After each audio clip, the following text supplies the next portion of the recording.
I would love this to become so profound that the alcohol market will take a brunt hit.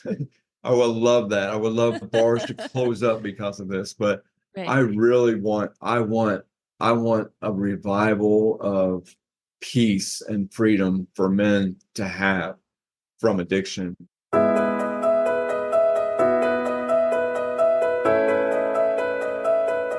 Welcome to the Sober Living Stories podcast. This podcast is dedicated to sharing stories of sobriety.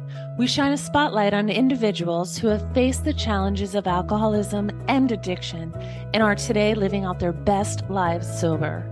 Each guest has experienced incredible transformation and are here to share their story with you. I'm Jessica Stepanovic, your host. Join me each week as guests from all walks of life share their stories to inspire and provide hope to those who need it most.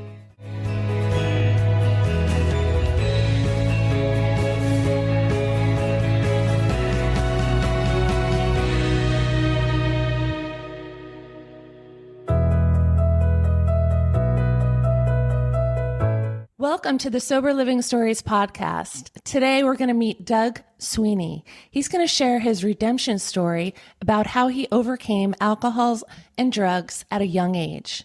Join us as Doug reveals how his faith became the cornerstone of his recovery, guiding him to a life of purpose and hope.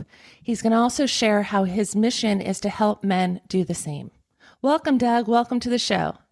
Good morning, Jessica, and thank you for hosting me today. I'm eternally grateful because it is the groundwork in which I would wish to succeed in, to also help men who I used to be for many years.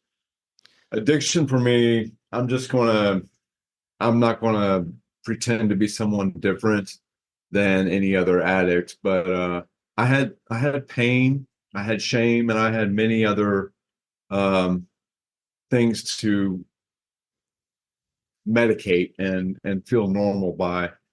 And it started very young. There was a lot of abuse, emotional, physical, um, things I regretted growing up. And so I just took of what I saw. I saw alcohol, and alcohol is what I started with. And I even started alone. I didn't even start socially. I started alone because I hid it. And from even right then in the very beginning, I only escalated. I planned on the next opportunity and drank more and planned more and more for the next thing until I started working, and then I saved money for it. And it was a quick downward spiral in my life. Um, Mm-hmm. Alcohol led to drugs led to harder drugs, and eventually other addictions came in, by the way of life and the choices that we make practically in life with promiscuity and many things. And it was just addiction after addiction after addiction until I came into a point of a broken heart. And many people, you'll hear the term rock bottom many times, but my rock bottoms never stopped. They just got lower and deeper and further bottom. Um, nothing, nothing stopped it. The only thing that was going to stop it was jails, institution, and death. Mm-hmm. And jails and institution became prominent in my life as a young child. I was 18 years old committing my first felonies. Um, I was in and out of the county jail. I was in JDC before I turned 18. I had already had 5 DUIs before I was even old enough to drink at age 21. I had so many things, and this is where addiction took me. And sometimes other people don't hit that many rock bottoms, and they can sustain it a little bit better. But what happened for me was purposeful as I look back in all of my years of being clear-headed and sober, that those times were times of grace that I was given to change or to make a better decision. And many times I didn't. Many times I didn't because I just figured that I knew people who drank and did drugs and never went to jail and never went to the hospital and never went to rehab, and they were living functionally. Why couldn't I do this? And I was so adamant in life to figure out how to do this. And every time I became more adamant to try to figure it out, I again would need my stomach pumped, or I again was going before the same judge to get the same sentence for the same crime, or I again was scaring my mom, waking up in a hospital from an accident or from alcohol poisoning or something. It was the same things and getting the same results, the actual definition of insanity. And that's where addiction led me.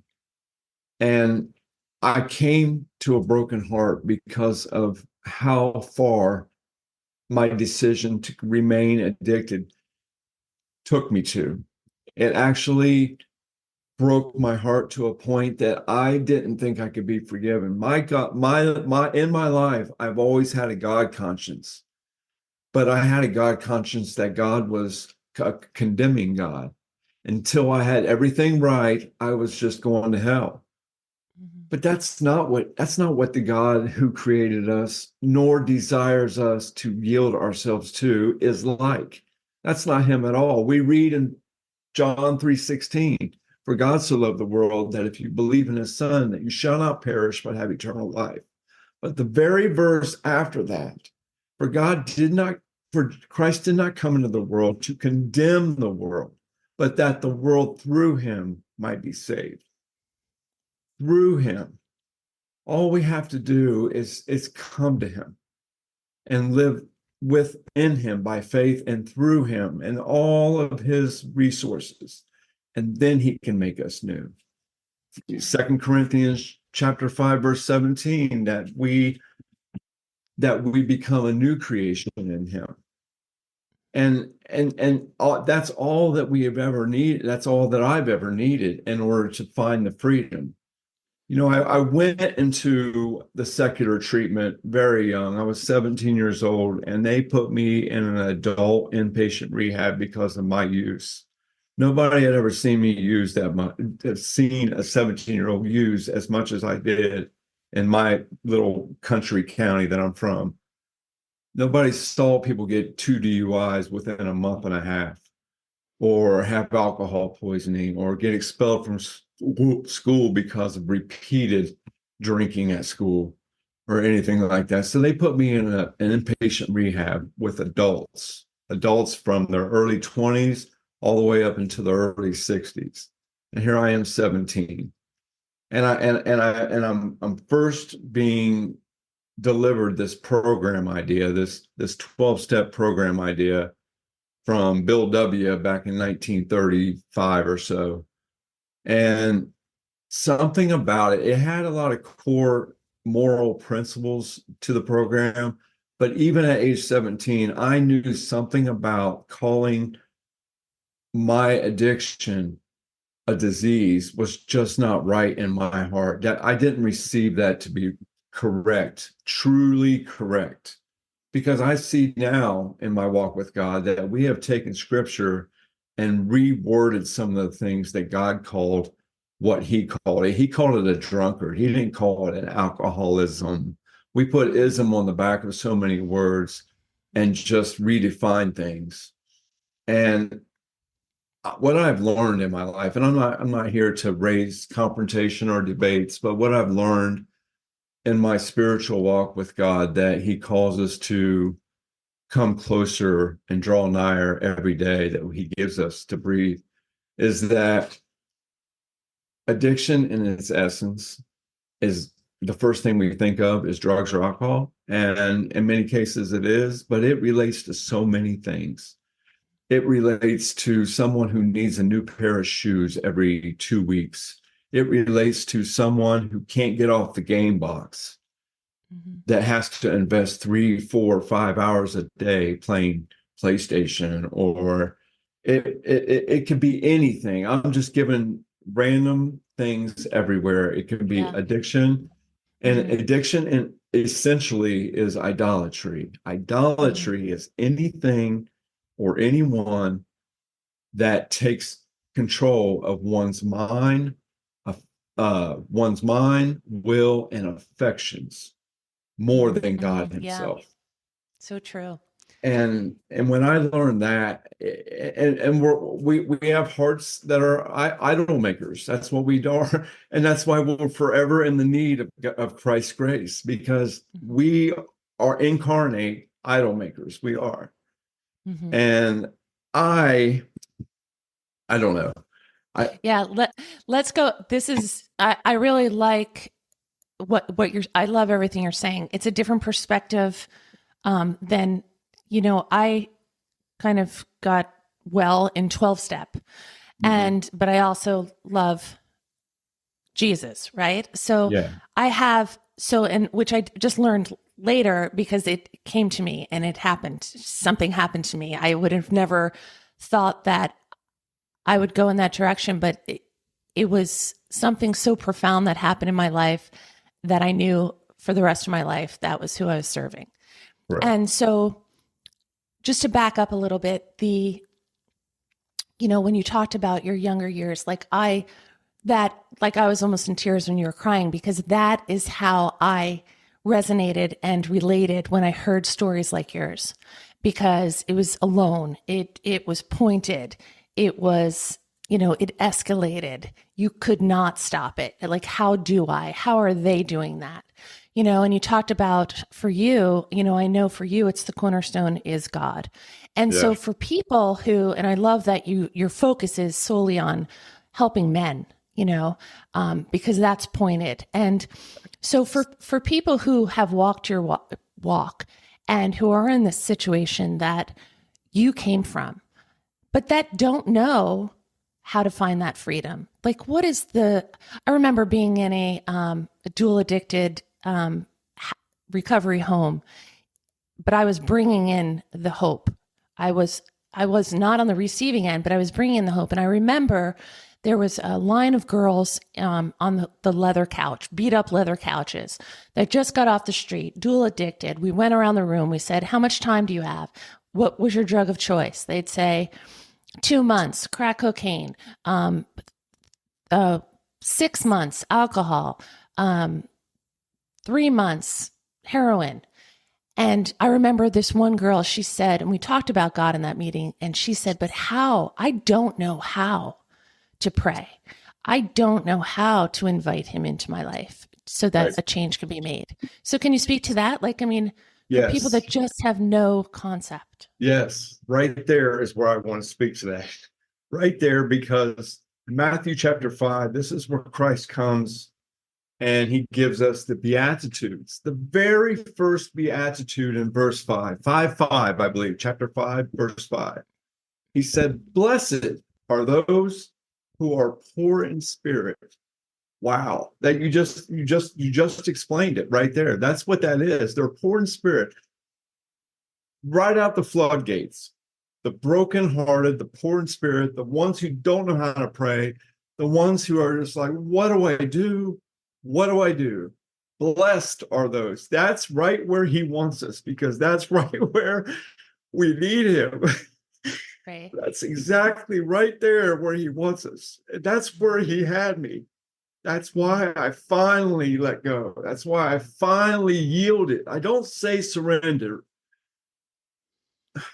I'm a word buff. I'm very much a word buff, and I get more of to be a word buff.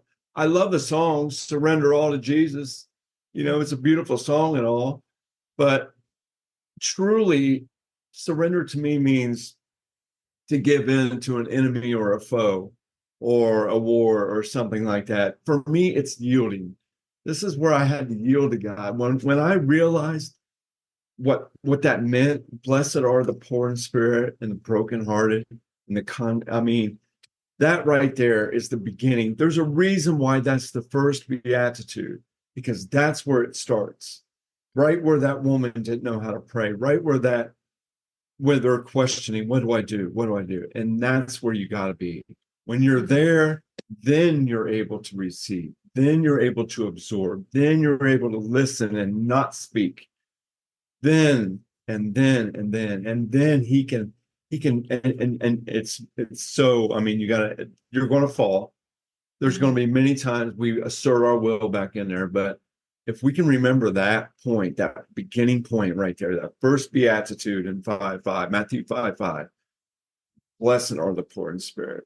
And then he can show you, then he can teach you. He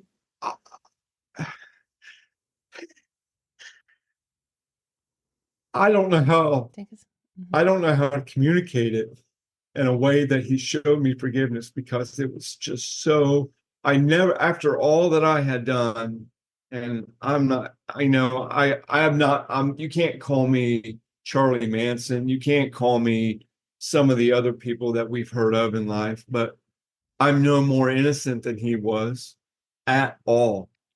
And I've done a lot of things, a lot of disgusting, gross, um, despicable, hurtful things in my life. And I never dreamed that I was forgivable at the time that I gave my life to him, or that I yielded my life to him. Mm-hmm. And he came and showed me forgiveness through someone who I torturously hurt. I mean, I hurt someone so bad, and they forgave me.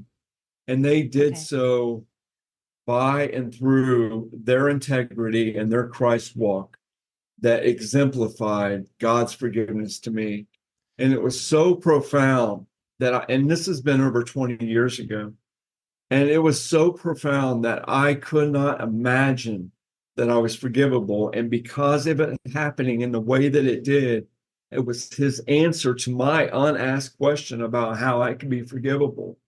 And it was so heavy and so strong and so penetrating to me that I was about to face some years in prison finally. And I'd already been in prison a couple times, but for less than a year.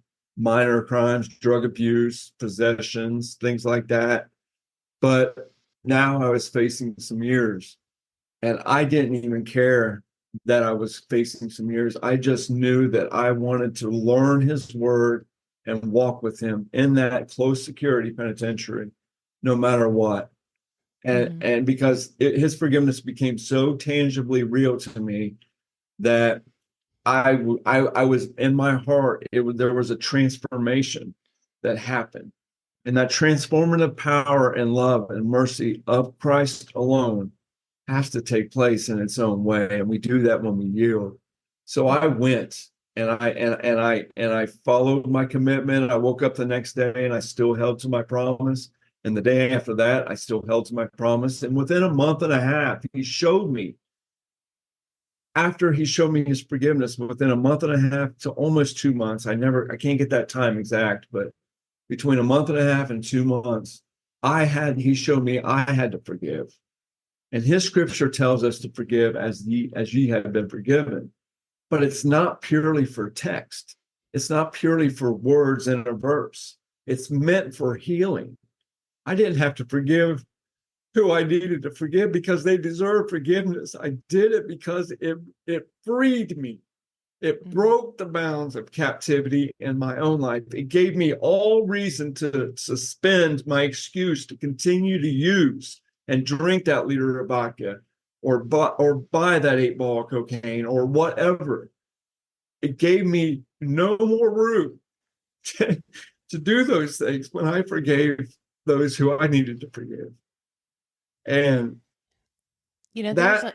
he meant healing. He meant healing in that text. That verse is strictly about healing. It's not about doing something because it's been done for you. To an extent it is, but it's purely meant for healing. He means healing in everything. Christ is our healer. And when you said there was a transformation in your heart that happened, undeniably profound transformation in your heart. And that's exactly what happened to me. And you talk about forgiveness, and that's exactly what happened that day is I forgave myself. Yes. And which I didn't think I would ever be able to do. Right. And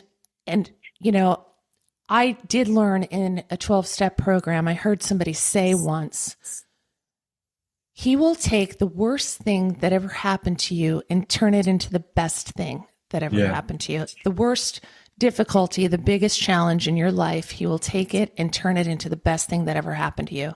And that's exactly what happened to me that day. The Yeah. worst thing that ever happened to me, or that I did when I was out there, he took that and turned it into the most profound thing that ever happened in my life, which is through that forgiveness, the power Yeah. of forgiveness. Yeah. That day changed everything. Yeah. To this day, this is like 14 years later, because it happened in it's actually 15, 16 years later. And I could still tell you that in my entire life, that was the most profound thing that ever happened to me when he came into my heart and transformed it. I know. And so, it speaks to, well, the power of forgiveness. And I remember also being like, how am I going to do that? Years earlier, like, how do I forgive? How am I forgiven, and how do I forgive others? That was a real complexity to me. Like, I did not know. Yeah. And so, you speaking to that is, and I could feel when you're talking, like it's so much. And well, it's a gift, it's a gift, and it's a true healing. It's a true healing. And, you think coming in, people are on the ground, they're broken. They're filled with shame. They're filled with guilt. Right. Their difficulties pile up. Their confidence is on the ground. Why would this be for me? Right. Why would this be for me? Right. So can you speak to that a little bit? Like, so when the God of the listening? universe, comes and spiritually opens your eyes to his forgiveness, to what he's done, and we have to gather around like-minded believers. We have to gather around a church, a fellowship, and forsake not the assembly of the congregation. You know what I mean? And encouraging each other all the more as you see the day drawing near. And that's pretty clear in our day now. I mean, we see the day drawing near to more chaos all the time. So we need each other. Iron sharpens iron. And so in Psalm 139, David's telling God, search me, oh God, know my thoughts, know my ways, teach me my characteristics, teach me the old patterns of my life. Show me these things, because if you show me these things, then I can have a substance to work on, take a new direction or a new path. And because I think in these lives that we live, that we've been so used to our patterns and our ways of living, and the way that we process an idea or a judgment on someone or something, that we just become so familiar, and so it's so part of us, and these things need renewed. And so I think a prayer, in a prayer life, an edifying prayer life, then we should pray this psalm back to God, and search me, oh God, and know my thoughts, and show me my processes, the way I do things, and He will. Will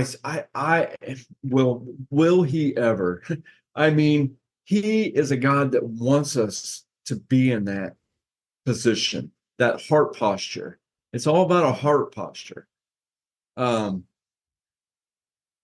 this moves right along to Romans 12:1-2, where Paul says, I urge you, brothers, by the mercies of God, to present your bodies as a living and holy sacrifice, which is your spiritual service of worship.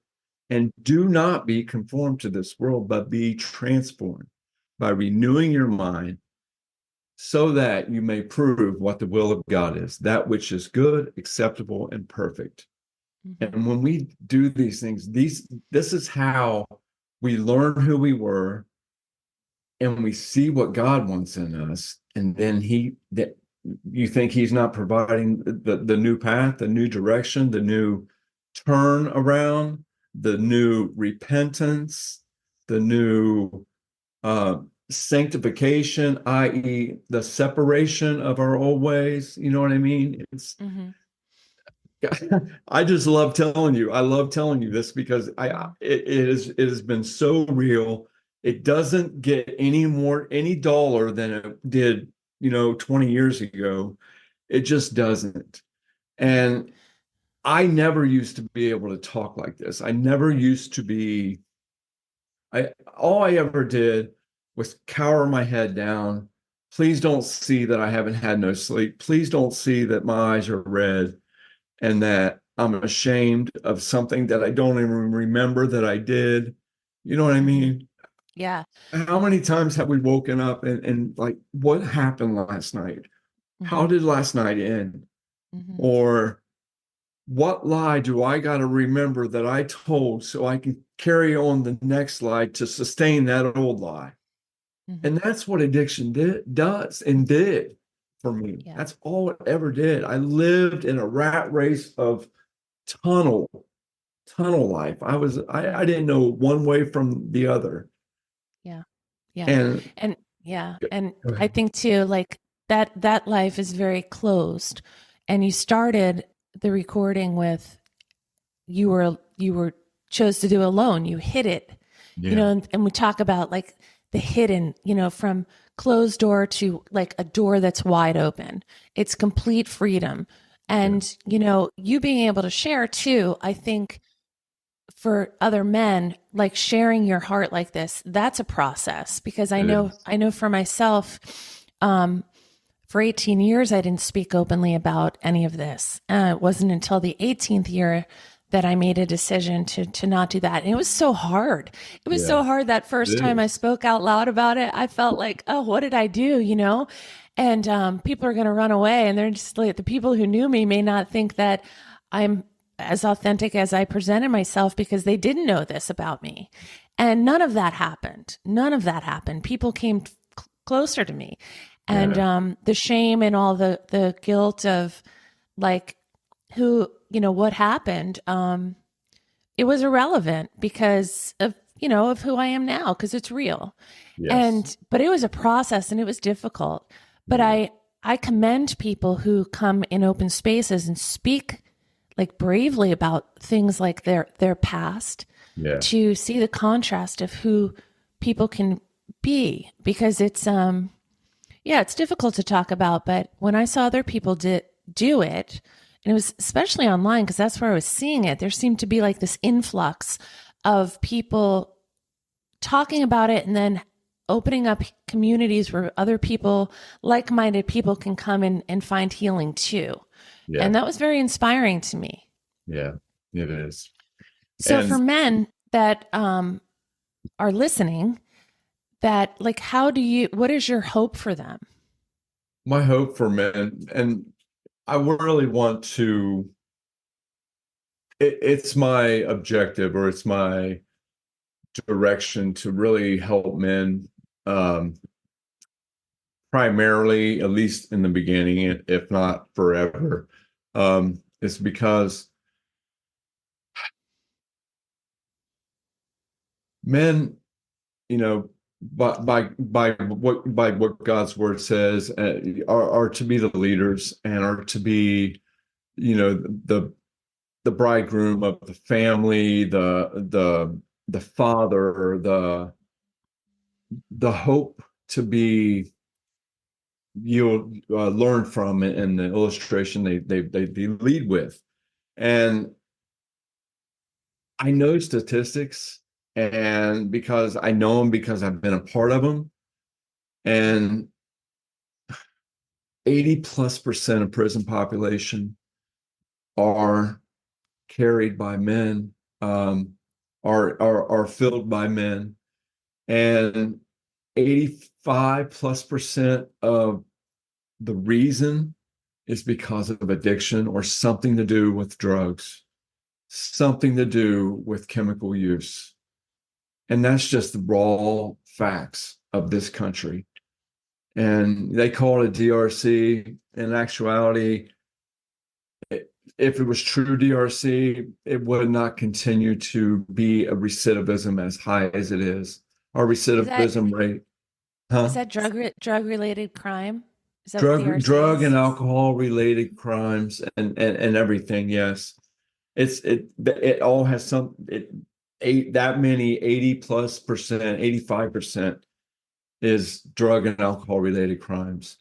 And it's also a recidivism rate that is just astronomical. It used to be 67%. I think it's even went up past 70 now.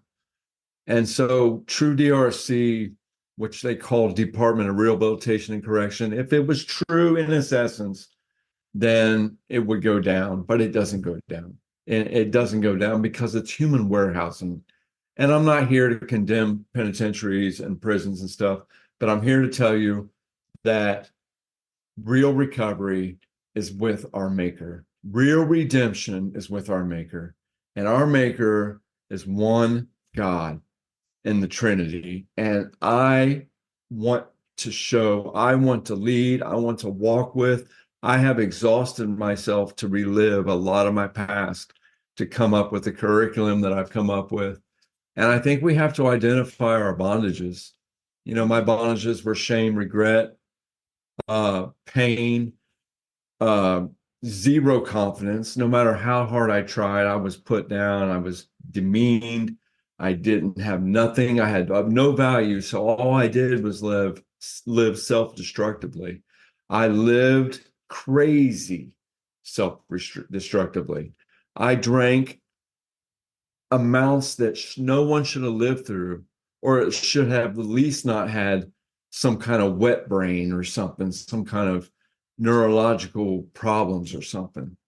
I mean, the way I used was just unheard of. And that was because I didn't believe in my worth. I didn't care about my worth because I didn't believe in it. And so I think identifying these bondages, my bondages existed before I even took the first drink. My bondages existed before I ever smoked or used my first drug. And but I didn't know that. And so I want to go all the way back to the beginning and identify those. And then I also want to say, as clearly as I can, in every rehab, in every county jail, in every penitentiary that I've ever been in any hospital that I've ever been in, I have known thousands upon thousands, and I have been in the presence of thousands upon thousands of addicts in my life, in all the states that I've lived in, and all the cities that I've lived in. And I have never met one that didn't harbor some type of unforgiveness or some type of raging animosity against somebody.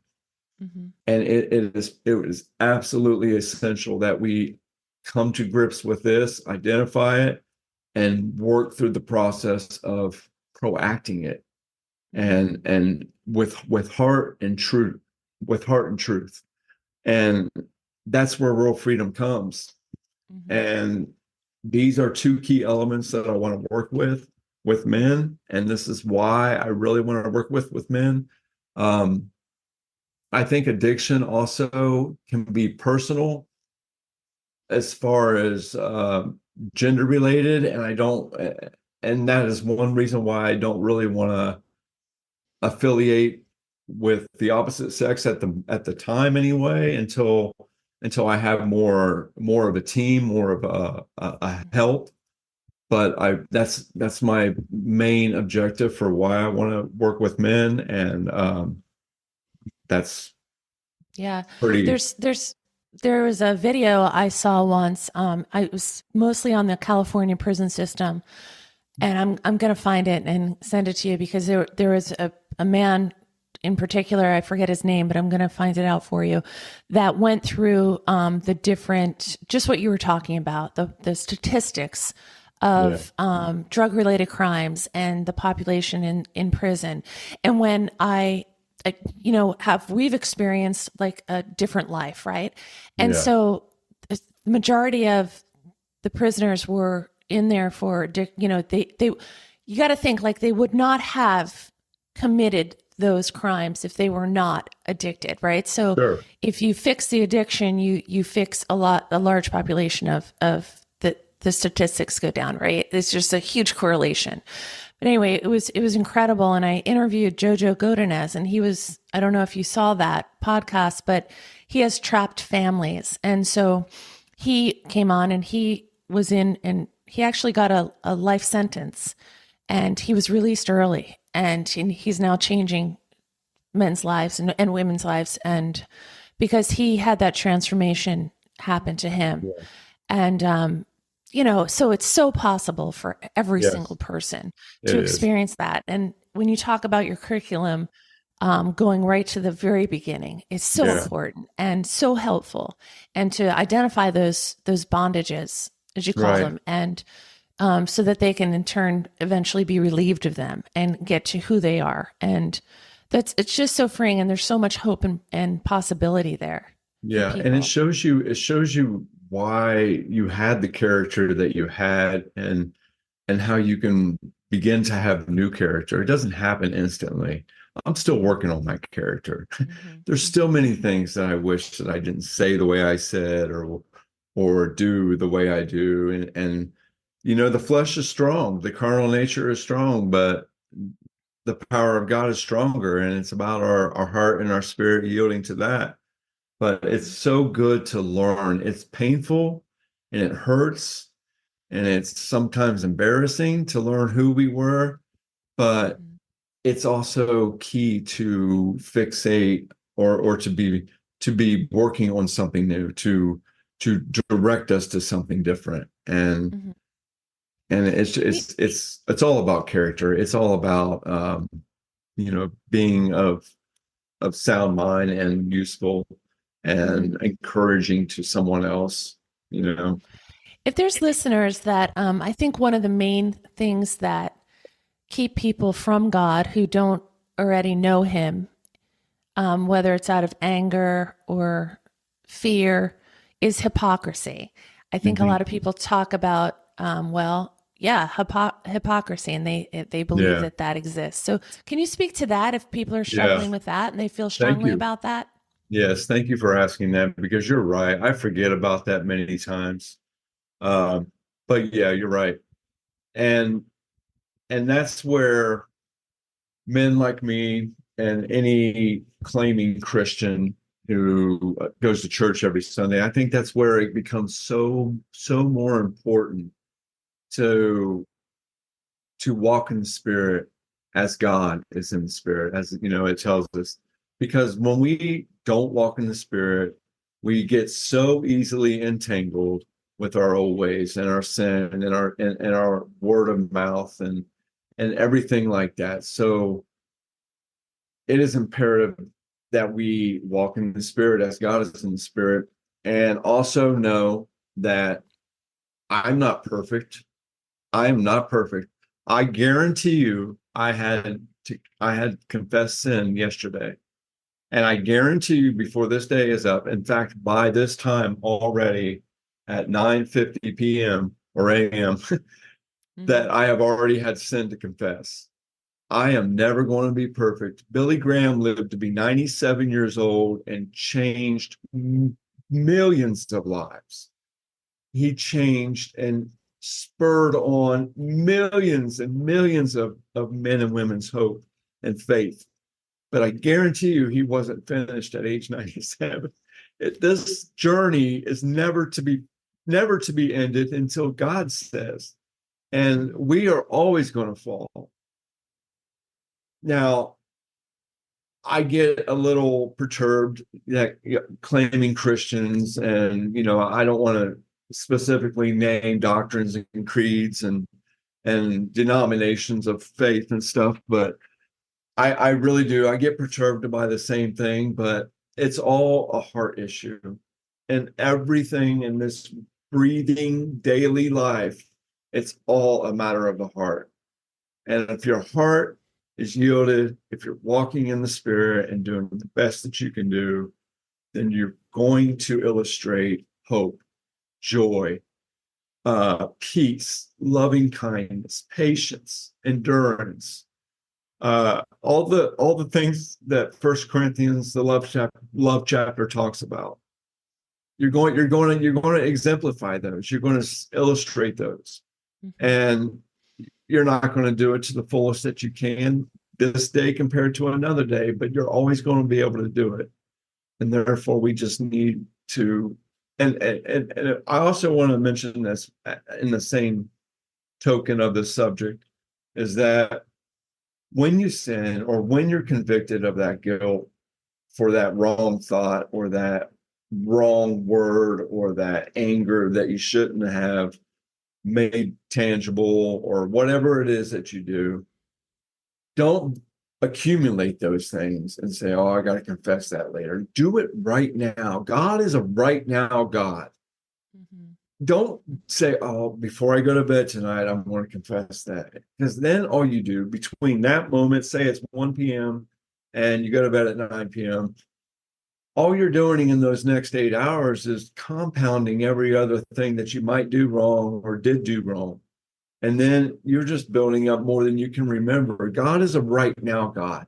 He wants Mhm. you, He yearns for you to take care of these things right now. Let's not build our list. Let's not accumulate and then dump a whole pile on God. Let's do it right now because that's also what keeps us free. That's also what keeps our mind steadfast on Him and in His ways. If we hold on to these things, and even if we do let them go at the end of the night, if we do hold on to them anymore, then all we're doing is emasticizing our capacity to hold sin and to commit more sin because we got room for it. Let's not do that. Let's confess them right now, because Yeah, and I God is think I right now. think that speaks to the what you had said before, which is like alcoholism and addiction. It's not really about that. It's not Right. about the substance. It's Yes. about, the behaviors. And like, so Yes. when we accumulate poor behavior, we're more likely to fall into that if you're alcoholic or addicted. So the importance of relieving yourself of that and confessing early is to get right back on track and to believe in the core of your moral that, Yes. and to Your new believe in that. direction. Yeah, Yes. it's like the new that is your new normal, that is your new life. Yes. And it's like when you put that down, your new life begins. It's Right. and you have to believe that in your heart so that when It's you do falter, it's those like my small shirt says, get get used to used different. get used to different, right? And Just that, that'll bring you back, right. because this is you. This is Yeah. authentically you now, Right. so Yeah. And I just something. Let me just drop a few more things that I really want to say. After deciding to proact your faith and yield your life to God, and there's things that we got to change. There's besides our pattern of thinking and the things that we're going to do. In addiction, I knew where I had to go to get what my fix was. And when I stopped, I knew that many times it was going to be more work for me to steer my thought from it or my possibility of falling again in it. And therefore I had to work harder. I had to drive longer routes around somewhere than I used to go, just so I wasn't looking at the store that I went and got my bottle in, or so that I wasn't looking at the bar that I thought I could just go in and set a limit to, but then find out that I don't even remember leaving the bar. You know what I mean? There, you have to work towards um, being free and staying free, and in ways that I kind of got myself a little sidetracked here, but I was going to say that I started early in the morning. I found it very important to. I'm a physical guy. I'm not so digitally inclined at all. I'm very technologically illiterate. I'm just going to say it. I am. I hope to get better. I am a little bit better in the last few years, but I still prefer old school things, and I like to write. So I knew it was good for me to keep a gratitude journal. And so I started writing a gratitude journal when I got up in the morning. Before I even come downstairs, I am already so filled with gratitude because I opened my eyes and I knew how to look, but I don't know how to make my eyes see. Only God knows how to make my eyes see. Mm-hmm. I got out of bed and I got a bad back and I've broken a lot of bones and I got some titanium all through my body and things like that. But guess what? I can still go up and down stairs. Mm-hmm. There are so many millions of people that are in wheelchairs or quadriplegics. And I deserve that from my life's actions. But I've been blessed and grace handed in such a way that I am thankful. Mm-hmm. I was able to breathe when I woke up this morning. I know how to inhale and exhale, but I don't know how. I don't provide the oxygen. All these things. And when you become grateful and thankful for the bigger for some of the things that we don't ever think about, then your gratitude just expands and you become more positive and more energy focused to help others see that. And that's what I want to bring that. I want to deliver that and help men see these things and things like that. Because it's just it also develops the ruts that it covers the old ruts up that you used to run in and go in that were only leading to death, destruction, shame, and toilsome, and it starts steering into new ruts and giving you new ruts that bring into life and hope and encouragement and all the things that God wants you to have. And that's so between the gratitude journal and things like that, these are just little tactics that will progress and help, And create help new men in their habits. direction. And Sure. I believe you will help so many men in this journey of getting a new life. Well, your message is so heartfelt because you've really lived it and you've completely come out the other side. And I really believe you're going to make a big impact in this area. So where can people find you and to connect with you? okay, so my website is very long. It's the same as my email, but it's Breaking Bondage from Addiction. And that is my website, and that's my Gmail as well. This is where I will accumulate and lead men to a freedom that they are trying to regain or who have never had. In my own case, I never had this type of freedom. It never was even illustrated. I never saw it even on TV or anything. I didn't understand this kind of freedom that I have now. And that's, what his word tells us, that that's the kind of freedom he wants us to have. And this is what I want other addicts to have. I may be, I'm very radical. I'm not lukewarm at all. I've always been hot or cold. And I would love this to become so profound that the alcohol market will take a brunt hit. I would love that. I would love bars to close up because of this, but I really want a revival of peace and freedom for men to have from addiction. And I am willing and ready to come down to every level that it is. There's not a level that I really don't know. I've had so many years and so many experiences of experience with and on the high side and many more times on the low side of it. And I desire this, and I desire this for men who can lead and also lead other men in the same way. I really want to close by, I cited Romans 12:1 and how imperative it is to renew our mind and exemplify the will of God, that which is good, acceptable, and perfect. I love how Paul puts that.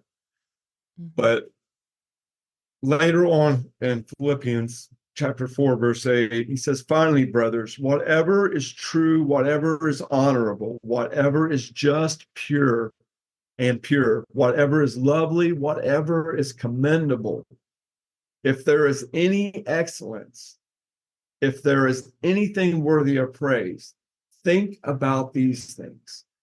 It all starts in our mind.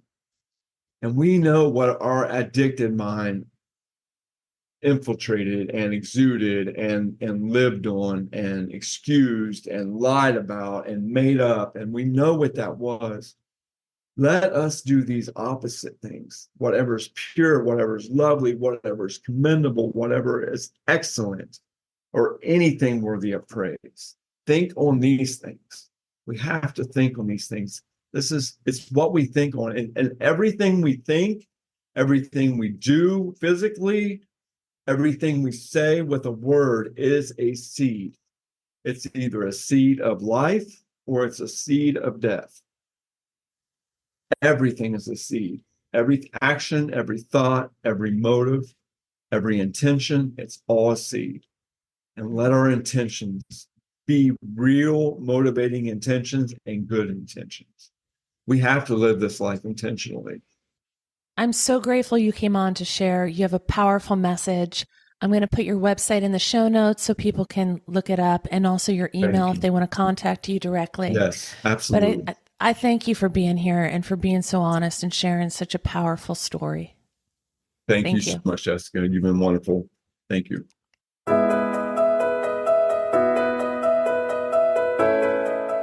Thank you for tuning into the Sober Living Stories podcast. If you have been inspired, consider subscribing and sharing with anyone who could use hope in their lives. Remember to stay tuned for more inspiring stories in the episodes to come.